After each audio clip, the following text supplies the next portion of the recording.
So here's something a little bit different that I haven't shown something off like this before. At least on this channel. On another channel that I used to be a part of, I've done a review, and I'll link it below if you guys want to check it out. This is the P1 Vlogger RGB video light. I love this thing. I use this all the freaking time. The battery in this lasts forever. Super cool, different effects. I love this light. This light was sent to me from Andycine. Thank you so much for this. And then they reached out to me to do a review on the next edition of this one, a more affordable one. This one runs about $150 to $160. In my opinion, well worth it. Then they came out with this, and I'm pretty sure it's made by the same company. They look oddly similar. If they're not, I do apologize in advance, but I mean, they're damn near the same light, except this one's a lot cheaper. I think this is a 60 bucks, 70 bucks, but this one does exactly the same as the other ones, but with the added mounting point built into the frame. And you're probably wondering, why, Chris, are you showing us the light on a film review channel and all that stuff? Why? Because these types of lights make photography and video stuff like more creative. And I use these lights on a regular basis when shooting like Polaroid pictures or film photos, or even just, you know, my digital stuff. I've used this practically on every digital stuff that I've done. And this light is, I gotta say, really, really, really good. I still prefer this one, the P1. This is, you know, the R1. I still prefer this one.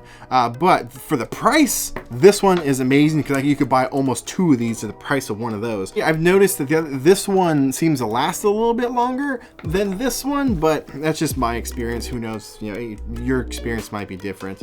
But you charge it with USB Type-C, which is cool. And then it has the dial for switching of colors and effects and all that. And that's pretty much it. I mean, it has a mode button, so if you turn it on, it's gonna be super bright. You can cycle through the modes. I use this color a lot in my stuff. I love shining it like behind people and subjects. I recently used it for my Iron Giant pictures. Those are over on Instagram if you want to check it out, but here's one right now for you. This reminds me of like the 80s colors, you know, it's just super cool. But you can cycle through all sorts of different colors. Pretty much any color you can imagine, you can reproduce with this. That's really the only thing I use it for, is this, and then this daylight, and it also has, you know, tungsten lighting. It has effects, which is pretty cool. Like here's a siren, which is neat. But you can get such creative pictures with this. So let's take some photos with this to show you just how fun creative you can get. And even better, I'm gonna do it right here. I'm gonna show you just how cool pictures you can get in just a random spot that you would normally, you know, overlook. All right, so I don't have a camera person with me today, so I have to do this all handheld. So bear with me on that. I've decided to utilize Mr. Bruce Campbell here because, you know, hail to the king, baby. So I'm gonna shoot kind of this way, like that. And what I've done is I've laid the light right behind it so you can't see it. Now, it doesn't look that spectacular, right? From this angle. It looks pretty cool. I might move that out of the way, the iPad holder. However, we're shooting with Polaroid. You're not gonna see any of that stuff. It's gonna be kind of dark, and you're just gonna see a little bit of blue. But what you could do is lay something behind it. And I have this Polaroid album. Highly recommend this album, by the way. Super, super cool.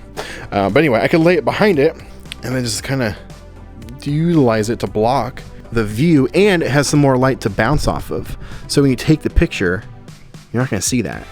In theory, at least, but let's give it a shot, shall we? You guys are getting a sneak peek of my messy studio. Look at that, a little behind the scenes. This is good, so messy. But yeah, I think I'm gonna shoot it like that. I'm gonna turn the monitor off. Hello. Since I'm shining light behind it, it's just a silhouette right now, and I still wanna see some detail of the king himself. So what I'm gonna do is use my phone's light to cast some light onto him. So I'm gonna use my camera phone light. Camera phone. Remember camera phones when they were called that? Man, I'm old. So here we go. Let's take some shots, shall we? I'm going to use no flash on this at all. And this is kind of difficult for you to even see, so I apologize. So enjoy Mr. Campbell. Oh yeah, the other thing is I need to prop this up. Let's try this. 3, 2, 1. There we go, I got it. Echo, turn off Studio 2.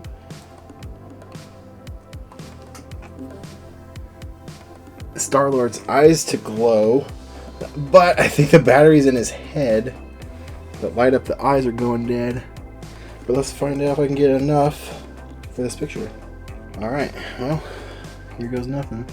Oh no, I lost his eyes, damn it. They went dead. I needed to take it right away. And I forgot to adjust the exposure because I had to turn it off. Damn it. I'm gonna come out really dark. I'm gonna swap this pack of film out and resurrect the alpha for this shot. I've never done this before. You can actually do this without losing a picture. So to do this, it's really easy. You take a dark slide and insert it back into the top and then pull your pack out. Just gotta do a little bit of operation and we're good to go. Echo, turn off Studio 1. Doing this in the dark is preferably, that way you don't introduce any accidental light leaks. So I got this dark slide in, I can turn the lights back on. Echo, turn on Studio 1. Now when I put this in, and I close this, I got the dark slide. Now I can take the photos. So as you can see, we can get some really interesting shots utilizing these lights with photography, especially with Polaroid and instant film. You just never know what you're gonna get, to be honest. You kind of have to think ahead and get the idea out of your head of, oh, I'm gonna waste a shot, because that's what's gonna happen.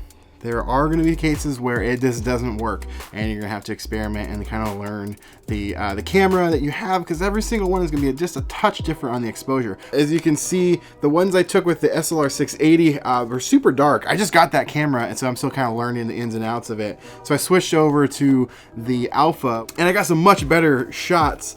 I'm super bummed that the Wilson picture didn't turn out. It's a little too dark. I had the dial too dark. It's so it's frustrating. I was really excited to actually see that one. I think the best one actually is me and Baby Yoda, and honestly the Star-Lord dark one I shot with the SLR 680.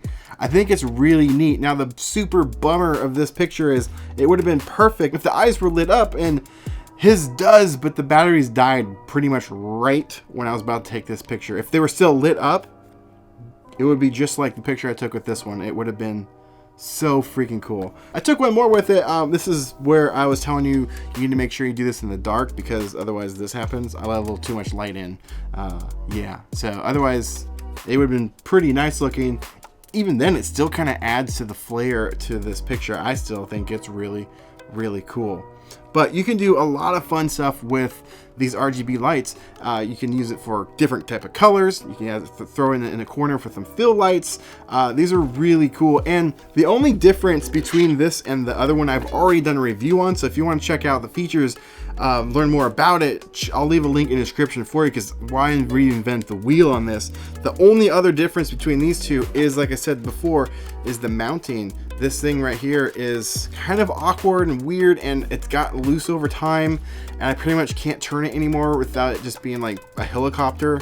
I actually have to leave it super tight. This one has the threading right on it, which is perfect. I wish that one had it on that. But overall, construction is exactly the same. It's metal, it's durable. Battery does last a long time. It's just not as long as this one in my experience. The knob is kind of a universal knob. It does two functions. It cycles through the features as well as the brightness level and intensity, versus this one has two knobs on it, so it's kind of a little bit better in that regard. I kind of prefer that one, but this is still really great. I use this all the time. It's small, compact, it fits in the bag very well. It fits in corners. You can hide it to where you can't even see it. I really like this light. If you want to pick one of these up for yourself, I'll leave a link in the description below for you to grab one of these, or a couple, because honestly, I would love to have more of these. I cannot have enough of these. I probably could use 10 more and be totally happy with that. Do you have any questions? Please feel free, leave a comment below. I will be more than happy to answer anything you've got. Are you using a different type of light? Let me know as well. I would love to know, because I like using these lights for all sorts of my projects, and I would just greatly appreciate it if you let me know what you're using. That'd be awesome. And if you could do me one huge solid, it would mean the absolute world to me if you would just consider clicking that subscribe button. That would just be, that'd be so great, because I got a lot of fun videos that I put out all the time, fun projects I just love sharing with you, documentaries, camera reviews, all that good stuff. So please consider doing that. That would be incredible. And that's all I got for you today. So thank you so much for watching, and I'll see you in the next video. Go out there, make some art.